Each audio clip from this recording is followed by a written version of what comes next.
This is my simplification of the economic evaluation on the cost effectiveness of a newborn screening program published in the Pediatrics Journal article in this week's required readings. We just configure the model as a cost effectiveness model as usual. Now in my other slides, much of what we've done in terms of sensitivity analysis on these evaluations has been deterministic sensitivity analysis.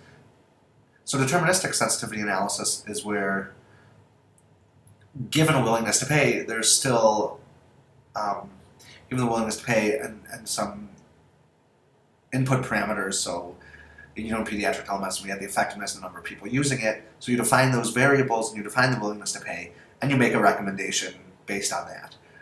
Now we're going to expand the scope of economic evaluations to include probabilistic sensitivity analysis.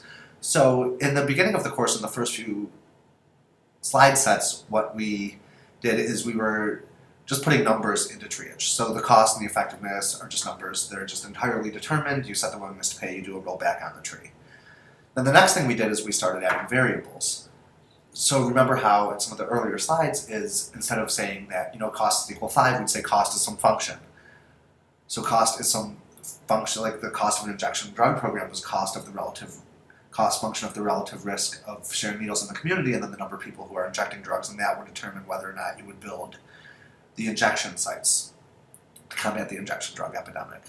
So we had just numbers, and then we had variables, and now you could see I'm entering distributions. So distributions are adding even more detail to the model. So we're going to say the cost of screening is distributed following a normal distribution. You can see some different shapes there. We just put normal, with a mean cost of $45,000 and a standard deviation of $100,000. So you could use different distributions, and in the readings, they'll write in the tables, in their data tables, what distributions they're using. So you use some distributions for cost, some distributions for qualities, and you can see gamma distributions are pretty common. And there's different types of distributions you could use. You only need one distribution to do the analysis I'm doing in the set of slides. So we just distributed cost, and then you just make the variable equal to the distribution. So now the cost of the screening program follows a normal distribution. So sometimes the screening programs are really costly, sometimes they're really inexpensive, sometimes they're really expensive. And then the average cost of the screening program you said was $45,000, and then it has some standard deviation.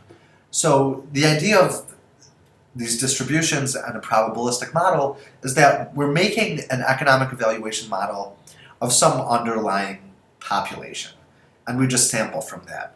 So there's a whole bunch of screening programs you can implement out there in the population, and sometimes they're really expensive, sometimes they're really inexpensive. On average, they cost $45,000, and we could use this model to evaluate a sample from this underlying population. The population parameters unknown, so think back to analytics or biostatistics if you talk about sampling from some underlying population, right? Population is sort of infinite sample size, and then we're just going to evaluate, literally a random sample of that larger population. You can see the cost effectiveness analysis here. So now how it's solving the model with rollback is it's setting the distribution equal to its mean. So we said that cost was distributed with a mean of $45,000 and a standard deviation of $100,000. In this base case scenario here, TreeAge is just ignoring the distribution and just taking the average of it. So the solution that's going to give you in rollback is when cost is equal to $45,000 per quality. So screening is more cost effective compared to no screening, given a cost of $45,000. That's the mean of the distribution. You undo the rollback, we analyze it in more detail, and now we could see the influence of that cost distribution on the probability that it's cost effective. So you can see here is the option is called Monte Carlo simulation. And so we're simulating a random sample of that population. How many samples? Well, the larger the samples, the better, and the more precise your estimates are. 1,000 is usually fine. So in general, if you're doing a Monte Carlo simulation of some straightforward economic evaluation model, you could probably just start with 1,000 for the number of draws you take from the distribution. So now since we said that cost was distributed, had a mean and a standard deviation earlier in the slides, now what we get is that the cost has a mean and a standard deviation, and then The effectiveness of screening and no screening also have means and standard deviations, and same with the net monetary benefits.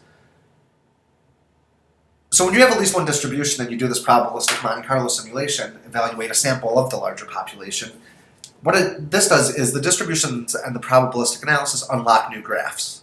I'll just show you one of those graphs for now to simplify it, and then we could do others on the other slides. So this is called an acceptability curve. Up until this point in the course, we've been setting a willingness to pay equal to $50,000. But in some of the readings, they also question that $50,000 threshold. Maybe it's more, maybe it's less. And I think Newman, in one of the first readings in the course, said that 50,000 is outdated. It should probably be 100,000 or 150,000.